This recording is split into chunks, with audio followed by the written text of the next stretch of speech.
Andrea Collaggio delle sue parole abbastanza inusuali, nel senso che normalmente siamo abituati a dei saluti degli assessori così meno competenti, no? Di quanto invece lui si è mostrato, essendo ovviamente anche un collega, uno studioso, e anche per il fatto di averci, come dire, ottimisticamente, speriamo che sia così, speriamo che quello che ha detto sia davvero così, cioè che si riesca in qualche modo ad avere una ricaduta anche al di fuori, come dire, dell'accademia, che è quello che tutto sommato mi sembra a tutti noi, anche scegliendo temi di questo tipo, ci auguriamo, no? Che sia. Allora il mio compito è solo una brevissima introduzione prima di lasciare la parola a Nancy Green, e una brevissima introduzione e una serie di ringraziamenti. Intanto due parole su come è nato il convegno. Il convegno è nato circa un anno fa da un'idea di Mario Varricchio e di Stefano Luconi, che sono venuti appunto a propormi di aiutarli a costruire, insomma, questo convegno come centro di storia culturale, proponendomi appunto esattamente quello che diceva l'assessore, cioè una messa a punto di questo tema emigrazione femminile, fare il punto sullo stato dell'arte e sugli studi e indicare degli scenari, dare visibilità anche ad una serie di studi in corso e particolarmente interessanti, e anche metterli in connessione fra di loro. E io devo dire che io e anche insomma chi partecipa al centro abbiamo subito dimostrato un grande interesse per questo tema, per questa iniziativa, e quindi siamo arrivati alla giornata di oggi, anche grazie a una collaborazione con la Società delle Storiche. Abbiamo voluto subito, insomma, aprire questo fronte perché ci sembrava importante sia appunto che ci fosse una collaborazione del centro con la società, sia perché molti di noi sono attivi all'interno della società, e sia perché la Società delle Storiche ha avuto e ha una consuetudine con Padova ormai abbastanza costante, nel senso che il 6º congresso della società a febbraio scorso si è svolto appunto qua a Padova. E quindi per prima cosa vi leggo brevissimo un saluto di Isabelle Chabot, che è l'attuale presidente appunto della Società delle Storiche, che dice: cara Carlotta, auguro buon lavoro a te e a tutti gli organizzatori e le partecipanti del bel convegno che si apre oggi a Padova. Il programma è molto ricco e sono certa che i dibattiti saranno appassionanti. Un abbraccio, Isabelle Chabot. E anche abbiamo o avremo, perché non la vedo al momento, la past president, eccola, Elisabetta Vezzosi, che sarà discussant della sessione di oggi. La prospettiva di genere peraltro è tra i terreni privilegiati fin da subito del nostro centro di storia culturale. Quando nel 2009 abbiamo fatto appunto la giornata di inaugurazione, una delle relazioni era dedicata appunto alla storiografia di genere, e quindi appunto ci è parso estremamente interessante proseguire su questo terreno. Peraltro, un'ultima considerazione, questo tema dell'emigrazione femminile è per noi particolarmente interessante perché si colloca in un certo senso proprio nell'intreccio tra storia culturale e storia sociale, che oggi costituisce anche a livello internazionale, mi pare, la chiave di volta degli sviluppi più recenti della storia culturale. E quindi anche per questo è stato per noi particolarmente interessante organizzare appunto questa cosa. Sull'attualità del tema è abbastanza come dire, evidente la femminilizzazione dell'emigrazione, insomma oggi è una cosa sotto gli occhi di tutti e che però deve essere ancora, come dire, probabilmente studiata più da vicino appunto nelle sue periodizzazioni, nelle sue diverse modalità, e questo è quello che cercheremo di vedere oggi. Allora, solo due parole sulla struttura del convegno che avete in parte visto. abbiamo deciso, è era una delle opzioni possibili, però poi si potrebbe anche discuterne, una strutturazione per aree geografiche. Quindi abbiamo 3 panel, 3 sessioni, di cui la prima è dedicata a Stati Uniti e Canada, la seconda domani mattina ad Argentina, Brasile e Australia, la terza a Europa e Nord Africa. I lavori poi sono introdotti da 2 keynote speech, uno è appunto quello di Nancy Green di oggi, Gender and Migration, History and Historiography, e il secondo, Maddalena Tirabassi, domani, 30 anni di studi italiani sulle migrazioni di genere. Ultimissimo il concerto finale di Emilio Franzina, collega che molti di voi penso conoscano, domani sera, domani alla fine proprio del convegno alle 7, è quello che lui intitola una lezione concerto, si svolgerà alla Sala dei Giganti che è qua di fianco ed è tra l'altro un posto molto bello anche da vedere dal punto di vista architettonico. Una lezione quindi con musiche e canti dell'emigrazione femminile che si ha intitolato Se anche la donna è mobile, quindi suoni e canti dell'emigrazione al femminile. Davvero due parole ancora per ringraziare. Allora ringrazio ovviamente le istituzioni che ci hanno permesso di avere le risorse pur non enormi, che ci hanno consentito di fare questo convegno, quindi il nostro Dipartimento di Scienze Storiche, Geografiche dell'Antichità e l'Ateneo di Padova e in parte anche un aiuto del Comune stesso. Ringrazio i 2 veri organizzatori di tutto ciò, cioè ben più di me, insomma, ideatori che sono Mario Varricchio, che non vedo, e Stefano Lucconi. Ringrazio anche Betty Novello che non compare in questo programma, ma insomma è stata decisiva nell'organizzazione. Ringrazio Federico Mazzini che ci ha fatto questo bellissimo, la grafica molto bella, devo dire, di questo. Del nostro pieghevole e infine la segreteria amministrativa appunto che ci ha aiutato in tutto ciò.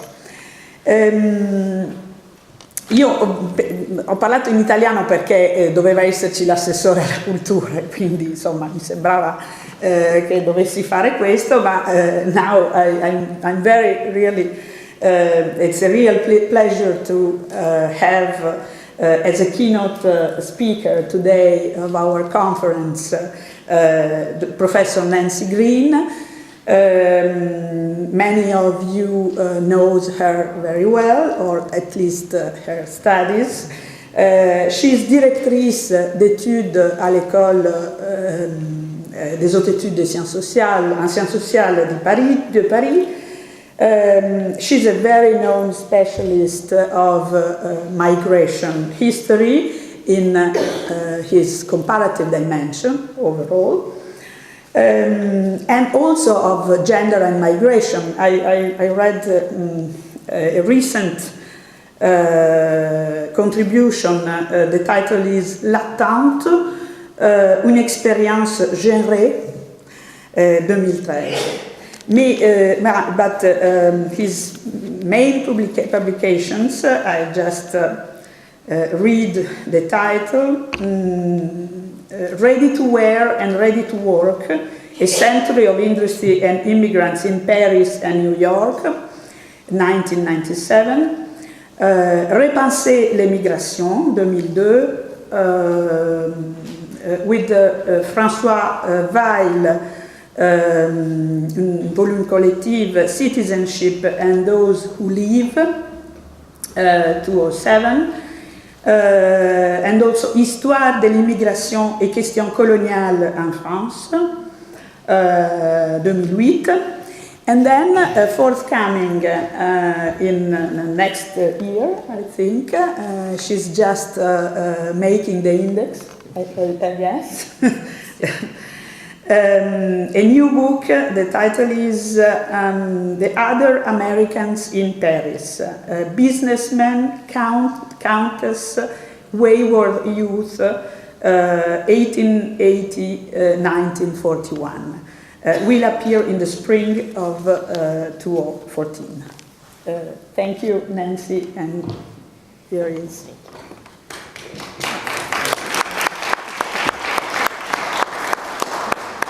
Thank you very much, and I too would like to thank all of the organizers, and I apologize for speaking in English. My Italian is, I'm afraid, very little, in spite of the fact that the ethnic neighborhood in which I grew up was half Jewish, half Italian, but I was not on the Italian side, so I'm afraid I learned very little. The title of my talk is Gender and Migration. And I wanted to start it with a story, a true story, something that's happened recently in my neighborhood. The son and the only child of the concierge in my building in Paris died suddenly of an accident in October. He was only 36 years old, and it was really a tragedy that the whole neighborhood felt. But to lose a child, obviously, is a terrible tragedy. To lose an only child, equally tragic. And of course he was the apple of his parents' eye, as we say in English. I don't know if you can say that in Italian. La perla dei suoi. The pearl of their, and he was the main focus of their existence. They spoke of him always. And of course, and this can happen to anyone. But I kept asking to what extent it was also a migration story. They are Portuguese. And to what extent, if it was an immigration story, to what extent also is their story a gendered one? This Portuguese couple had come to Paris in 1972, like many other Portuguese. It was the end of the Caetano regime, and I think there's probably quite interesting comparative work that could be done on emigration from regimes such as from Mussolini, from the Salazar and the Caetano period, or from the Franco regime. And there has been specific works on those, but I think that there's something perhaps to do comparatively, which would be quite interesting. In any case, they came to Paris and they moved into a dual ethnic and gendered labor market. And this is very common in France, in Paris, that the woman of the Portuguese couple became the concierge of the building, and her husband worked in the building trades, in building industry. But he then became ill and he retired early. He, however, continued to do what we would call male jobs around the apartment building, changing lights, helping with small repairs. And they returned home every summer. And here is something, I suppose, that is something that differentiates migrants who are very lontane di casa and those who are not so lontane di casa, the possibility of return that regularly. They did something which I think many Italian migrants, however, did as well, is that they returned, they started building a home in Portugal, to which they imagined they would return upon retirement. Many people have only one child, but again, one of my questions was, to what extent is this an immigrant choice, particularly due to the circumstances of their work and lodging? Concierge apartments are very small. It's just basically one room. Other concierge have other solutions. They sometimes send their children home to the home country to be raised by grandparents. But in any case, it's a reflection on space as much as gender in the story. It also depends on the neighborhoods. There was recently a film in France on Portuguese concierge, and the film and their quest for returning home. It was called La Cage Dorée, the golden cage. But the apartment lodging that that particular couple lived in was quite large. It was in a fancier neighborhood than my neighborhood. And so I think the size of the space depends also on the neighborhoods, on the general area. But I think that too is something that has a part to play in this story, perhaps. We can ask whether hopes of social mobility that are invested in immigrant children, many parents have hopes of social mobility for their children. To what extent is this greater when there's an only child? To what extent is it greater when it's an immigrant family, due to the hopes and dreams that are inherent in the migration project itself? In any case, we all saw Paolo grow up, and it's a small apartment building, and we all reveled along with his parents in his successes and in his doing well at school, and ultimately we have all been quite affected by his loss. Again, how much of the story is gendered? How much of it is a story of class? I think these are questions we can ask migration history in general. And to what extent do the conditions of intimacy and gender depend on the economics and the spatial constraints of migration and installation, where people live? To what degree are such stories specific to time and to place? The Paris infrastructure in particular gives a certain kind of social mix to where people live. I was thinking in contrast to New York City, where the supervisors who work in the building most often live outside of the building in neighborhoods quite far away. In Paris, most of the concierges do live in the buildings, and that meant actually then also that the funeral was attended by a large variety of people, a large social mix. They of course had their own extended Portuguese family in Paris. There are also the other Portuguese concierge in the neighborhood, and other immigrant families in the neighborhood who were friends with them, immigrant shopkeepers, the Turkish couple who run the sewing repair shop, the Mauritius couple who are the concierge in the building across the street, the French-born, Portuguese origin hairdresser who had gone to school with Paulo. But there was also the ambassador of Portugal and his consul general who were at the funeral. They knew Paulo through his work. And there were the many French and international bourgeoisie of the building itself, a collection of professionals and employees of ministries, and even one person who works at the American Embassy. It's not me. All of them connected in a communal sharing of grief with a couple who, like the best of concierge, were really a friendly focal point of kindness and a sense of security in the building. And we always have enjoyed exchanging news, advice about our lives, and discussing life in general and the neighborhood in particular with them. So I kept wondering to what extent is much of this a migration story and how much of it is gendered. In recent years, the question of return kept coming up in my discussions with Madame C. I remember many years ago, she had mentioned offhandedly her theory of return, and as an immigrant myself, I was quite interested by what she thought she would eventually do. She said, and she was quite clear about this, that they needed to return to Portugal before her son was 9 years old. She had a very specific date set for that, because she felt otherwise he would become too attached to France and would not want to go home. And I thought this was very astute, and it proved to be quite true. At one point, when he was a young adolescent, there was an attempt on the part of the family to return to Portugal. And to make sure that he would be okay there, they actually sent him first. They were going to open a small shop in Portugal, from what I understood. So they sent him in advance. He stayed with his cousins, and he went to high school for about a semester, and he hated it.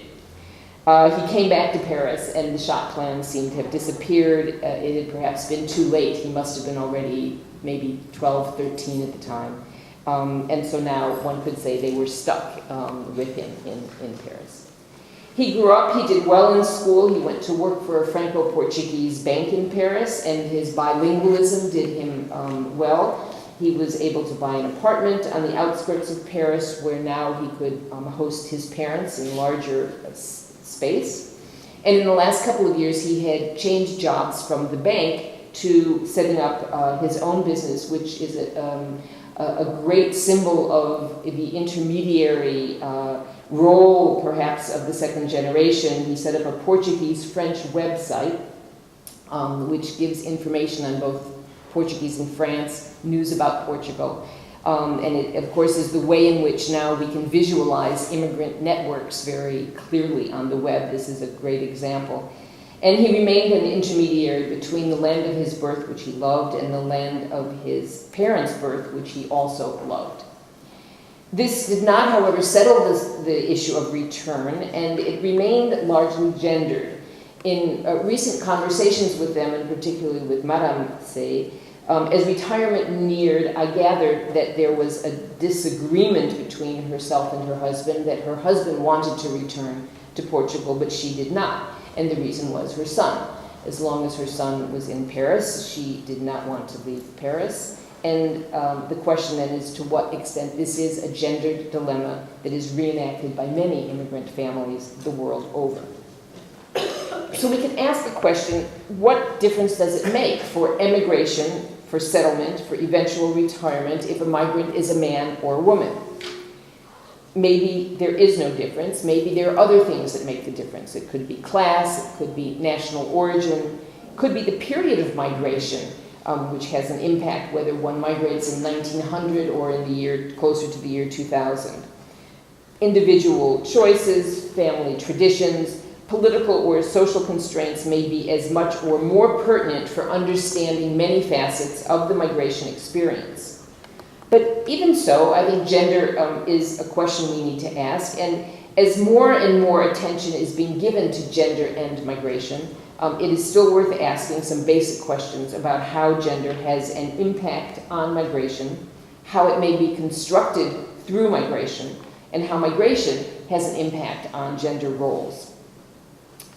I will take as examples the two histories and historiographies that I know best, which are the United States and France. I do this less to contrast them than to use them as examples that, in fact, it seems to me are sufficiently similar, both in terms of the general long-term histories of immigration towards industrializing, then deindustrializing countries. And they may also illustrate some differences. But as in any parallel or comparative study, the choice of comparison may have an impact on the result.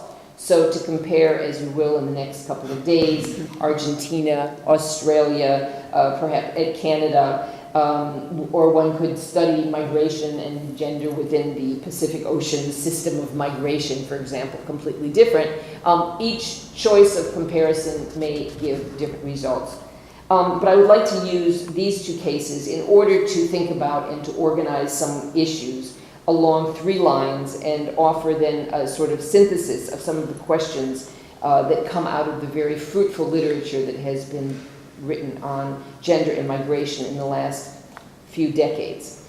So first, to what extent does gender play a role in the migration process to begin with? The choice of leaving, about when to leave, who stays behind, to what extent are these questions that are answered differently by men or for women? Is it always men who leave first and women who follow? I think we'll see over time that changes. Second, how is gender constructed through migration? And notably, how do countries of immigration, but also countries of emigration, perceive the gender of the immigrants or the immigrants who they welcome? To what extent do they welcome certain immigrants, male or female, at different times? And to what extent do immigration laws and immigration officials, see all immigrants as equal, regardless of sex, or how do they differentiate between the sex of the immigrants? Third, to what extent does migration then have an impact on gender? Not only does gender have an impact on migration, but to what extent does migration have an impact on gender and gender relations? What happens to couples when they reunite abroad? It's not just a question of female emancipation, successful or not, which I'll return to, but it's a question of the reordering of gender roles as a result of migration. Now, I'd like to just say a few words about the issue of women's history on the one hand and gender history on the other. There has been, as more and more of us have argued, an unfortunate dispute between these two historiographies. When the second wave feminism of the 1960s helped us all discover women as historical actors who had heretofore been invisible, our historic and historiographic joy was immense. It was a delight to find women and find more and more examples of where women fit into the macro and micro pictures of social history. Social history in a not necessarily quantitative mode, but just as social history as both qualitative as well. The immigrant women who became the subject of study in their own right from the 1970s on, although more precociously in the United States than in France, meant adding women to the migration story. This was an important part of studying the ways in which immigrant communities were formed. Yet it also led to thinking about different labor markets, textile labor markets, garments, domestic work, different kinds of work that had not been thought about as immigration history was initially conceptualized. It meant also thinking about different forms of oppression and different forms of agency on the part of these women. So initial stories of the invisible and the oppressed that emphasized how immigrant women suffered under the constraints of capitalism and patriarchy ultimately gave way to histories of unsung heroines, henceforth seen as the active agents of their own destinies, as agency trumped structuralism in the telling of the tale. Over the last decades, historiographic interest has moved from factory to workshop and to homework, and then to the home itself as a site of gendered activity, whether in new forms of work, such as paid domestic work, or in reflecting upon the intimate, analyzing how bodies reflect and inflect the lived experience of men and women and their sexualities. How have masculinities and femininities literally been engendered through the migration process? The task is thus triple. We can approach the question of gender and migration by at least analytically separating out three moments of migration: the before, the during, and the after. So who migrates, and why does it matter whether they are men or women? I would argue that numbers count, and demographers have long counted men and women in migration flows. While the male factory worker was, and often still is, the first image that comes to mind when the historic immigrant worker is evoked, either in the United States or in France, the numbers alone of men and women who have left one country for another are a first indication of the ways in which migration is not a uniform act. How has gender had an impact on migration, on who leaves and who does not? Women may have migrated as daughters, as wives. They may have migrated alone or with families, and we will hear many examples of this in the next 2 days. They have migrated simultaneously with the men or in a follow-up migration stream, the implications of which are at the heart of this conference. We cannot always know who made the decision to leave. Was it women urging men on? Was it men seeking to better family circumstances? Was it truly a collective decision based on a family economy? What about the female adventurous or the single woman seeking a job, seeking jobs, or seeking mates in a new place? Donna Gabaccia, pioneer in the field of women's migration and an active participant in not just women's history, but then also in the gender turn, she has recently returned to questioning the statistics themselves. She has a forthcoming book with Catherine Donato, and they insist particularly on how new sources and new looks at sources can change the way in which we interpret the gender of migration. Sex ratios, gender ratios, as they and others insist, are not the same thing. The counting of men and women, who has classically been a way for immigration countries to calculate one form of difference upon arrival, but in addition to being simple additions of sexual difference, it is in their interpretation that the sex ratios become gender ratios, and that they reveal the gendered nature of immigration. Sex ratios help explain who migrates, but they also reveal, if we interpret them thus, they also reveal gendered ratios, how migration has been conceptualized by state and society. So what can the numbers tell us at any given time about who migrates? First of all, the sex ratios have most often, and again recently, been interpreted essentially as ways of understanding change over time, and that is the feminization, which you mentioned. Studies of the feminization of migration have turned into a mini burgeoning field. And to take our two examples, it has been found that the feminization of immigration to the United States took place in the 1930s when the number of women who entered the country outstripped the number of men entering the country. The same thing happened in France, but not until the 1970s, as global figures will have it. So a first remark can point out that there is a disjuncture between history and historiography. That in fact these different moments of feminization of the migration streams were only discovered, however, in the 1970s. And why? Because in fact when researchers look for something, they often find it, even if it already existed but had not yet been studied. So, more women than men may have come to the United States in the 1930s, but that fact was not noticed by historians or demographers in any significant way until the feminist 1970s, when researchers looked for and found this striking fact. In France, actually, the discovery of the feminization of migration in the 1970s happened at the same time that the feminization was occurring. But this, it seems, simply because the phenomenon itself took place roughly at the same time that feminists became interested in the subject. The question of feminization, as seen through sex ratios, is, however, only one possible perspective. And it is indeed basically a comparative question over time. It's asking over time what is happening to the migration flows.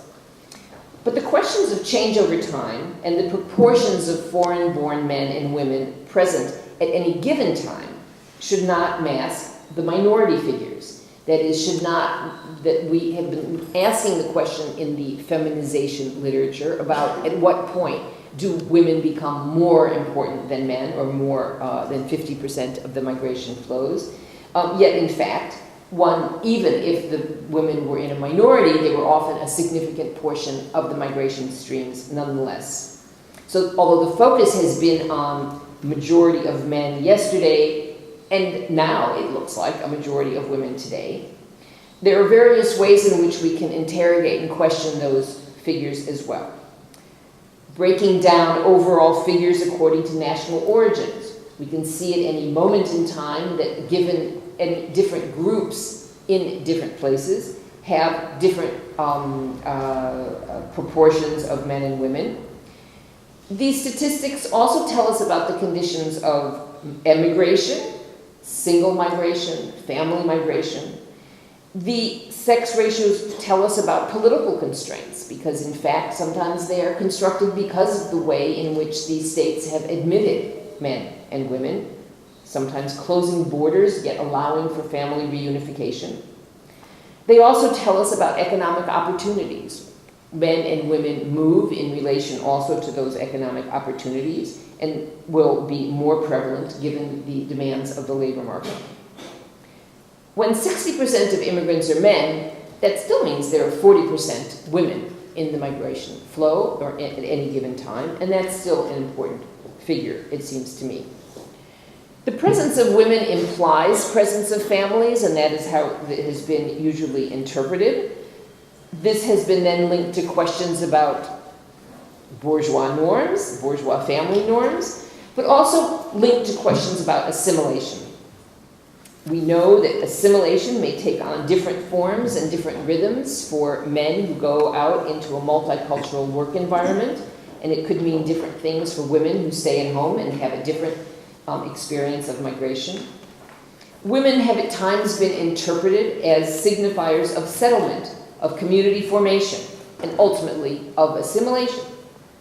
Georges Mocot, a French demographer who was one of the first to examine extensively the presence of immigrants in French society in the interwar period, he was worried about which immigrants were assimilable or not, and he proved certain groups at the expense of others, But he nonetheless has a section in his book where he speaks about women in particular and how they could be a stabilizing factor in immigrant settlement. So on the one hand, women have been able to be interpreted as representing, given whatever percentage they represent, but that they could represent a move towards stability, a move towards community formation. Yet at the same time, there have also been those who interpret the presence of women who maybe do stay at home and do not learn the language of the new place as quickly as the men who go out forth to work. In that case, then they're interpreted differently, as a break on modernity as opposed to an aid towards assimilation and in the sense of community formation and settlement. But we can ask, even more importantly, how have the women and the men constructed their new lives and identities in the new places, and how has that been different or not? How does the growing presence of women alongside men have an impact on community formation, and how does community formation facilitate or hinder accommodation into the new society? But above all, what do the sex ratios tell about the gendered nature of emigration and immigration? That is, not only do they tell us about differences between men and women, which we then interpret as social scientists, but how do they also show the ways in which two factors in particular, the political and the economic, have been in themselves gendered and help create the differences that we then see in those ratios? Both political policy and economic opportunity help construct the gender ratios. They are not solely the result of a biological determinism. The gender of those who migrate may be the result of cultural, but also political and economic factors. The decision as to who leaves and who waits behind may be an individual one, it may be a collective, a family, or village level decision, just as it may be a female or a male decision. Could be grounded in that way in gendered traditions and practices. But they are also the political and the economic. The political, restrictive laws of entry that have historically determined who arrives have been gendered in and of themselves. To the extent that immigration had been implicitly defined through the labor market as largely masculine, the restriction of immigration in the 1930s in the United States, in the 1970s, in the 1920s in the United States, in the mid-1970s in France, the restriction of immigration in both of those cases was a restriction of labor migration, and one that was conceptualized as male. And nonetheless, at the moments of restriction, there were provisions made for family reunification, and this in and of itself shows how the politics of restriction helped define the gender ratios that followed. Because in both cases, we see the feminization of the migration streams occurring once the limitation of labor migration is put into effect through the quota laws in the United States in the 1920s or the halt to labor migration in France in the mid-1970s. So, family reunification, in a way, allowed, while halting labor migration, defined as male, allowed more women to take to the roads, to get on the trains, cross the ocean, and this in itself helps explain a large part of the feminization of the flows at that time. Departure is also historically linked not just to politics, but also to labor markets, and labor markets are themselves gendered, as we know. Gendered notions of work explain the flows as much as any biological causes. 19th century male migrants moved towards male-defined jobs in mining, heavy industry, or agricultural work, while in the late 20th century, female immigrants help us understand not just the feminization of migration, but also the service sectorization of the West's economies as well, the increase in the service sector. And the whole care industry particularly. Changing labor markets, as much as change of political regimes, can thus explain the gendered nature of migration streams. Gender ratios are analytic categories rather than simply fixed binaries of demographic sex ratios. And they are as much a result of state policy as they are of labor markets. If yesterday they were the men who left for the factories and the fields, leaving women and children at home in a first stage, today they are the women who take to the road to find work as nurses, nurses' aides, or other forms of domestic work, and it seems that it's the men who stay at home and wait. One thing I have been interested in recently, along with a research project that has been developed in France, although I had done some work on this a bit prior to this, is the question of waiting, or the transit, the moment of being in transit in the migration process. This in-between period of getting from there to here, we could ask how that too is gendered, and how gender has an impact on the waiting. The anthropologist Caroline Bertel was one of the first to point to the implication of different patterns of migration among men and women in her 1986 book, Men Who Migrate, Women Who Wait. The title captures the reality and the well-known image of the waiting woman from Ulysses' wife, Penelope, to today. In this perspective, the act of migrating is in itself gendered. Men and women do it in different proportions, and men have long been seen as the adventurous sojourners who cross the ocean, while women await their return and or their remittances in the meantime. However, this historic reality and representational figure has been reversed in recent decades by the discovery of the woman migrant, whether the women leave along with their families or set out to reunite with already departed husbands, or whether they forge out on their own. So today, again, as a new international market of domesticity has evolved, it is the women who leave first for work and the men who wait at home or eventually join them. But we can also ask how the period between departure and arrival, the literal waiting period in between, is itself gendered.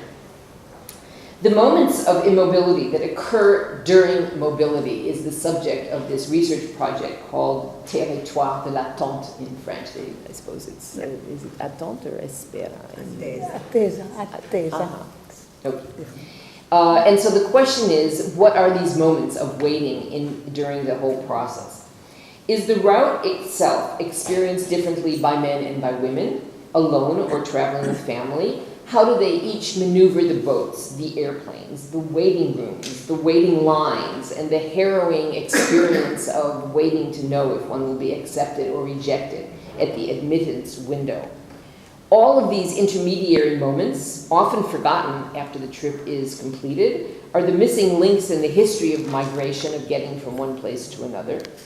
And that history of migration is indeed much less linear than we often imagine it. Migration routes are often more zigzag than straightforward, and they include stops along the way, which may be several hours at an immigration processing center, but it could also be waiting several days in a port city or along the way, and sometimes waiting months or staying years in an intermediary location.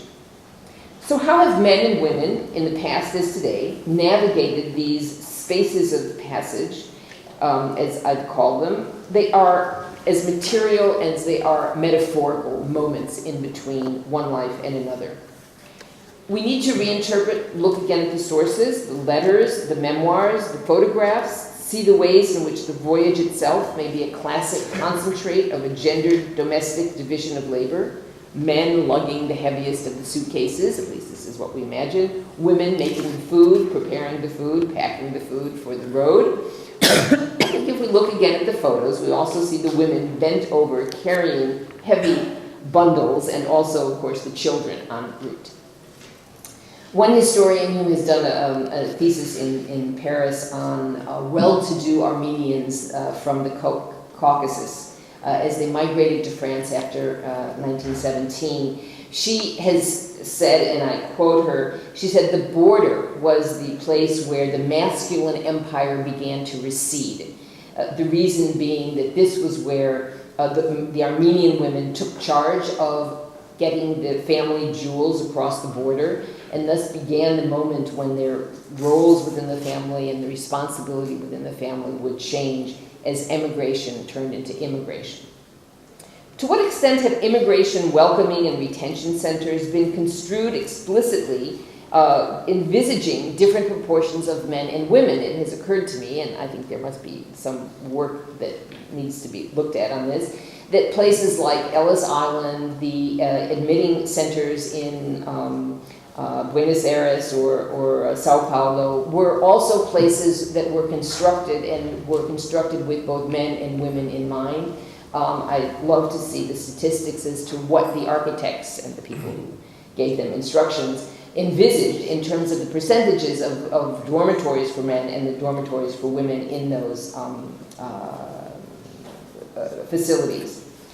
How, also, at the crucial moment when the admitting officer makes a decision, how does the appreciation or the view of the admitting officer depend upon whether it is a man or a woman, and depending also on their idea or imagining of the sex and the sexuality of those they see coming across. As we know, prostitutes were barred for, still are supposed to be barred in the United States and France. Homosexuals also, there's been a lot of work recently on barring of homosexuals crossing the border. Particularly, work has been done on the Mexican-American border. So to what extent are these images of, or the imagining of sex and sexuality on the part of the immigration officials have an impact on who is admitted or not? The gendered imaginaries of immigration, particularly by the state, are important to understand, particularly due to the state's power to set policy and to determine admission. This can be true, however, not only for the countries of immigration, but also for those of emigration. How have sending states imagined and worried about the departure of male or female citizens? How has, and there's been a bit of work done on this, how has the Italian state understood the departure of its citizens, and to what extent was that understanding based on who was envisaged as leaving, men or women? But we can also ask how receiving states and societies have imagined and constructed gendered scenarios of immigration, and importantly, how they have shifted over time. Gendered representations of migration have to do with gendered ideas about armies and about jobs. In the countries of departure, concern over losing potential soldiers worried many 19th century leaders. As for the countries of immigration, we know that American and French needs for an industrial workforce were clearly gendered in favor of men. Male immigrants were recruited explicitly insofar as those jobs were designated male jobs. The notable exceptions were recruitment to the textile factories that were defined as appropriate for and thus populated by women. The need for care service workers today genders workforce and immigration needs in favor of women. And in both cases, the industrial image, the service sector image today, in both cases, the gendered categories themselves have been socially constructed with assumptions about inherent male or female characteristics linked to specific jobs. The point here is not only the actual working of the labor market, but the way in which gendered representations of labor markets and immigration have an impact on migration streams. Yet gender stereotyping can also change over time. There is nothing inherently stable in the definition. Garment work can be considered female until male immigrant garment workers arrive. Metallurgy jobs can be defined as male before they become de-skilled and redefined as female. Similarly, immigration streams can be represented as male or female depending on the period. But at any given moment, jobs and immigration policy may join forces in their representations of who is needed and therefore who is welcome or not welcome. For example, to what extent are xenophobic fears gendered, imagining and targeting male and female immigrants differently? Certain categories of women or men may strike fear in the wary eyes of immigration officials. In this respect, gendered representations of the other may also depend on the period. In the 19th and early 20th centuries, at Ellis Island and other US entry points, for example, as we know, women traveling alone were seen with suspicion. And there was that great Italian film recently that depicted this quite clearly with Charlotte Gainsbourg as the main character. I don't remember the name of the film. The Golden... Yeah. So the suspicion of the single woman, suspected to be a prostitute. New fears today in France focus on other women, veiled North African women or underdressed Eastern European women have become stigmatized symbols for fears of polygamy and prostitution. Polygamy on the one hand, prostitution on the other. And the imagining of the worst case scenarios can in fact at times widen the circle of suspicion against women as a whole. But if the understanding of a masculine industrialization led to the immigration of massive numbers of male factory workers from the 19th century through a good 3/4 of the 20th century, we have perhaps now moved into an era in which the female service sectorization of the economy has engendered new representations of work and thus newly regendered migration flows. The point is to reconsider migration as also a process in which gendered ideas about who should or should not migrate also have an impact on those who actually do or can move. Finally then, how does migration itself have an impact on gender relations? How do periods of absence and shifting labor roles affect families or construct new identities for solo migrants? So it is not just how representations have affected the gender of the migration itself, but now how does the migration affect the gender and relations between men and women who have done so? How do these periods of absence and shifting labor roles affect families or construct new identities? Arguably, this is the topic that has so far, one could say, received the most attention, insofar as there has long been a certain research into the question of the emancipation or not of migrant women. How has the impact of migration helped women become emancipated or not? This has long been linked to modernization theory and implicitly to migrant women's role in it. What for some women may be a form of freedom may be a triple discrimination for others, and we have seen in many of the studies that initially emphasize the triple exploitation or triple oppression for immigrant women due to class, origin, and sex. A gendered analysis, however, of the effects of migration can go beyond this classic question of how it had an impact on women and whether, in fact, it allowed a certain, in contrast to the literature on the triple oppression, the literature on immigration as emancipation for women has had also a strong impact in the writing on the subject. But I think we can go beyond the question of whether migration is good for women. We could ask whether it's good for men, by the way. The emancipation of women literature could be revised to take into account or to ask the same question for men as opposed to just assuming that it was the great male emancipator. It's a question that can be raised. But it's also a question about how individuals and families redefine roles as a result of mobility to new contexts. Beyond the issue of a differential impact of migration on each sex, how does migration affect relations between the sexes and in itself construct or reconstruct gendered identities? One of the great understudied topics of migration history, it seems to me, has to do with the initial period of separation and the difficulties of reunion. There is a certain amount of literature, novels, some memoir literature that deals with this.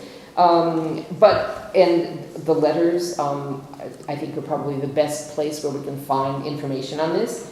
But how do readjustments occur? And of course, once people are reunited, then the letters stop. So we lose one of our sources. How do readjustments occur as economic roles and breadwinners change places or as some learn language skills more quickly than others? Gendered roles and sexuality may shift. Notions of motherhood and fatherhood, like patterns of courtship and family roles, may change as a result of moving abroad. We're working in factories rather than in fields, and access to new forms of urban leisure have an impact on courtship, marriage, childbearing, and family size. As the recent volume, Intimacy and Italian Migration, well shows, the Italian mother is not an unchanging constant over time and across emigration sites, even if she and the Italian family have become a trope of national identity, in the book edited by Loretta Baldassare and Donna Gabaccia. Whereas settlement has been studied largely in cultural terms, assimilation versus the retention of ethnicity, what about its differential impact on men and women and on the relations between the two? Let me conclude or end with some suggestions, some of which have actually already been implemented, but to ask and think about Italian women in comparative perspective, which this conference will help do in many ways. The global figures of change over time may mask more specific national or economic migration patterns. And so there are various forms of, I'm always interested in how different types of comparisons ask different questions. So there's one type of questioning, some of which has been studied, would be comparing not just Italian women and other women, but comparing the sex ratios themselves, and therefore the family composition of immigrants in different places. But to compare groups, for example, to compare the sex ratios of the Irish, the Germans, the Italians, or the Mexicans in the United States, or the Italians, Poles, North Africans in France over the 20th century, may reveal how differences upon arrival relating to conditions and practices both at home and at the point of arrival converge over time through the experiences of settlement. So a comparative question of groups would also need to be anchored in the conditions at both place of origin and place of arrival in the time period in which they could be studied, and then extended over a comparison over time. So one type of comparison has to do with comparing groups. But one could ask, and that's asking one type of question about Italian women. We could also ask about the Italian state's vision of those who leave and how it tried to woo women back. It's a question for the study of Italian women. However, it could also be, how has their experience compared to that of Italian men? So in that case, and one can do this for any group, is to compare their experiences of their women to other immigrant women, but also to compare the experience of the women to the men of the same group.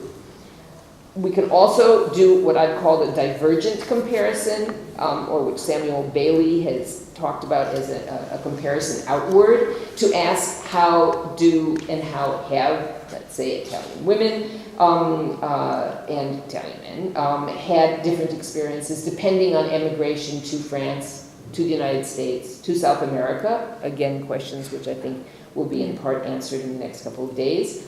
And such a comparison can complicate the picture, both with regard to the reasons for migration, but also the travails of travel over the Alps or across the sea, and the difficulties and opportunities of settlement in different places. And to what extent are the differences due to the places in which people have settled as much as anything else? Matrimonial migration, the contours of solo migration, work experience before and after migration are just some of the questions that I think can still use further research, just as the experiences of Italian women may be compared, as I mentioned, to experiences of Jewish women, Armenian women, Mexican women, etc. So what I'm interested in is how the different comparative questions actually can lead us to different types of results, or to emphasize different aspects of the migration experience, this time taking gender into account. The comparative question inevitably implies comparison to what and to whom? To other Italian women in diaspora, Paris, New York, Buenos Aires, in which case one sees, for example, that the sex ratios are different in different places. The Italian immigrant population in the United States in 1929 was only 1/4 women. In France at the same time, 42% of the Italian immigrants in France were women. So there can also be, at any given time, differences in the sex ratios of one group in two different places, and this can be in part perhaps due to distance. France is closer to Italy, perhaps this also allowed a form of family migration, which is more difficult to the United States. So again, the question is comparing to whom? Comparing to other immigrant groups, compared to Italian women and Italian men, or comparing other Italian women in different places at different points of arrival. Also, at what point is it useful to compare Italian women with their daughters, for example? So the intergenerational comparison, which is also, there have been studies obviously on social mobility and questions about